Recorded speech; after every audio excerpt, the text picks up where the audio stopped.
இன்னைக்கு நாம பழம்பெரும் நடிகர், வில்லன் மற்றும் குணச்சித்திர நடிகர் அசோகனை பற்றி தெரிந்து கொள்ளலாம். நடிகர் அசோகன் ஒரு தமிழ் திரைப்பட நடிகர். இவர் தமிழ் திரைப்பட உலகில் சிறந்த வில்லன் மற்றும் குணச்சித்திர நடிகர் ஆவார். இவர் மே 20, 1931 பிறந்தவர். இவருடைய இயற்பெயர் ஆண்டனி. தனது சிறு வயது முதலே மேடை நாடகத்தில் நடித்தவர். திருச்சியில் உள்ள சென்ட் ஜோசப் காலேஜில் இளங்கலை பட்டம் பெற்றவர். முதலில் ஔவையார் என்ற தமிழ் திரைப்படத்தில் அறிமுகம் ஆனவர் நடிகர் அசோகன். 1960 மற்றும் 1970களில் பெரும்பாலும் வில்லன் மற்றும் குணச்சித்திர வேடங்களில் நடித்திருந்தார்.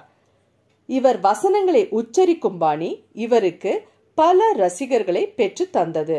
இவர் பல படங்களில் நடித்திருந்தாலும் சில குறிப்பிடத்தக்க திரைப்படங்களின் வரிசையை தற்போது பார்ப்போம்.